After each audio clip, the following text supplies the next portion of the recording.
Hey, what's going on guys, and welcome back to the Focus School Guides. Today's guide is going to be going over Naramon. I think Naramon is one of the most underrated focus schools, second only to Zenrik for most content in the game. And as Zenrik is the energy focus school, Naramon is the melee focus school. So for this video, I'll be going over each ability in Naramon, and then I'll show practical examples of them. Hopefully this will give you guys a good idea of what makes Naramon powerful, as well as why I like running it as one of my focus schools. But let's start by looking at the first passive, Affinity Spike. This passive at max rank gives you 45% more affinity for your melee weapon. This can be a good passive for both leveling melee weapons as well as farming focus. If you're running with Naramon during your daily focus grind, you're going to get 45% more affinity on your melee weapon, and because affinity equals focus, you're going to get 45% more focus gains from your melee. While this isn't amazing for focus grinding, it does speed up the process a little bit every day. The next passive I want to talk about is probably Naramon's best passive, and that's Power Spike. What Power Spike does is it prevents your melee combo counter from depleting completely when your combo duration runs out. So at max rank, this passive will decay your combo counter by 5 every couple seconds based on your combo duration. So mods like Body Count and Drifting Contact will extend the duration even further. So not only will this prevent you from losing your combo completely, it'll also greatly extend the duration you keep your combo stacks. If you're using a melee weapon often, Power Spike is an excellent focus passive.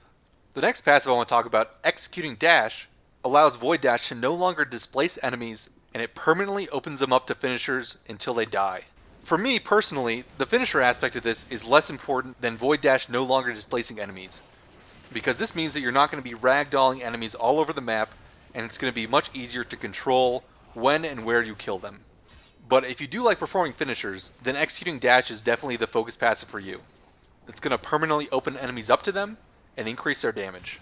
The next passive I want to talk about is Surging Dash. Again, this is an augment for Void Dash, and while dashing, your operator will create a wave-like effect around them, both increasing the damage and the radius of Void Dash. Now, the damage here is fairly irrelevant, but the area of effect is crazy good, and that's because you're able to hit multiple enemies and objects very, very easily. If you don't know, when you hit something with Void Dash, it refunds energy to your operator, meaning that you can continually Void Dash around if you're hitting enough objects. Using Surging Dash means that your Void Dash radius is going to be so large, it's going to be hard not to hit things, meaning that you will have basically infinite Void Dashes so long as there are targets to hit. Personally, I think this is one of the most underrated focus abilities. The next ability, Disorienting Blast, augments your operator's Void Blast, giving it a max rank of 50% chance to confuse enemies for 16 seconds. This is basically like causing an on-demand rad proc for enemies. Overall, I'd say it's not really that great, because if you're void blasting enemies, you could probably just kill them. But if you need some crowd control for some reason, Disorienting Blast will do that. Similarly, Disarming Blast is also an augment to Void Blast, and this ability gives you a 50% chance to disarm enemies. So if you're using Void Blast on them, not only will they attack each other with Disorienting Blast, they'll also be forced to use melee with Disarming Blast. These two together are fairly decent crowd control, but overall I wouldn't really say that using Void Blast like this is very worth it. You could just be killing the enemies instead. Now the ability Void Stalker gives you up to 50% additional crit chance as you remain in Void mode, and upon the operator leaving, this will gradually decay to 0. Unfortunately, because you can't refresh this buff, I don't really think this is very worth it.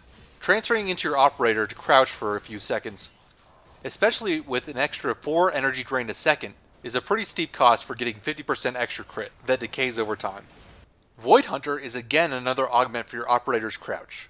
What this does is it allows you to see enemies through walls up to 25 meters away, and upon leaving Void mode, similarly to Void Stalker, this range decays over 5 seconds.